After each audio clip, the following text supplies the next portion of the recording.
चाहे आप कितने भी समझदार हो, कितने ही सिस्टम में ढले हो, या फिर आपको हर काम को व्यवस्थित ढंग से करने की आदत ही क्यों ना हो, लेकिन कभी ना कभी आपके साथ ऐसा हुआ ही होगा कि आप मोबाइल का चार्जर भूल गए। फिर आपको किसी और चार्जर से अपना मोबाइल चार्ज करना पड़ा होगा। चार्ज करते वक्त आपके दिमाग में ये ख्याल जरूर आया होगा कि ये नहीं करना था, मतलब अपने मोबाइल के चार्जर से ही फोन को चार्ज करना था। आपको शायद ख्याल ना भी आया हो तो किसी ना किसी ने ये ज्ञान आपको जरूर ही दे दिया होगा कि ये गलत है।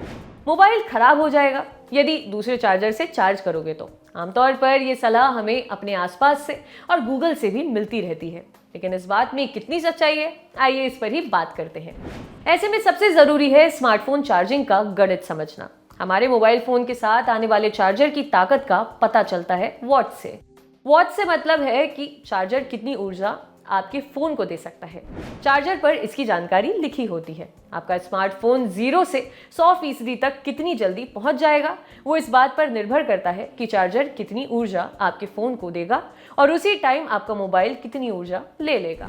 उदाहरण के तौर पर किसी भी हैंडसेट को ले लीजिए, अगर वो 20 वॉट तक की चार्जिंग को सपोर्ट करता है तो वो 20 वॉट तक की ऊर्जा ले सकता है। अगर आपने पुराने 5 वॉट वाले चार्जर से उस फोन को चार्ज किया तो बहुत टाइम लगेगा।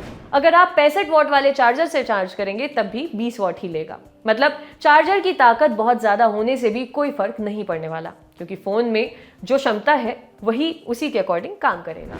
अब बात करते हैं फास्ट चार्जिंग की। फास्ट चार्जिंग अब आम बात हो गई है, लेकिन हर कंपनी में फास्ट चार्जिंग की तकनीक एक जैसी हो ये जरूरी नहीं है। OnePlus के कुछ smartphone 65 watt fast charging support करते हैं। Xiaomi के कुछ हैंडसेट तो 120 वॉट तक सपोर्ट करते हैं। OnePlus का फास्ट चार्जर बैटरी को आंतरिक रूप से 2 भागों में बांटकर एक साथ चार्ज करता है। वहीं Xiaomi अपने फोन में बटरफ्लाई डुअल सीरियल बैटरी तकनीक इस्तेमाल करता है। तकनीकी पहलुओं पर गौर करें तो सबसे बढ़िया परिणाम के लिए आपको फोन के साथ मिलने वाले चार्जर के साथ ही जाना पड़ेगा।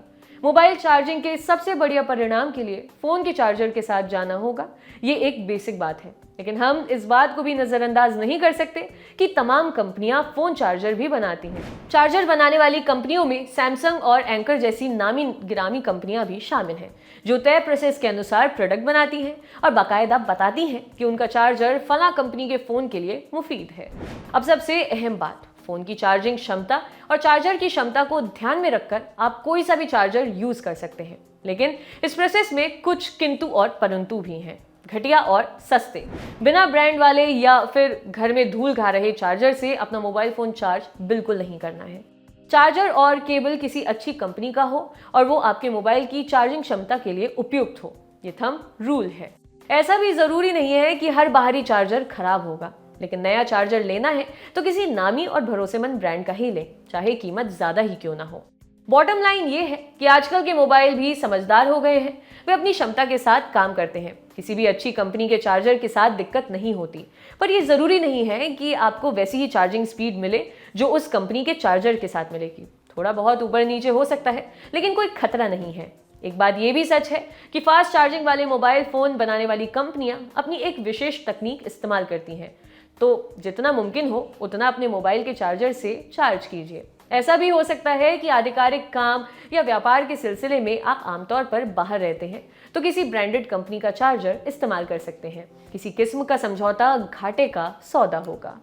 आपके लिए खबर लिखी थी हमारे साथी सूर्यकांत ने। देखते रहिए दी लल्लन टॉप। शुक्रिया।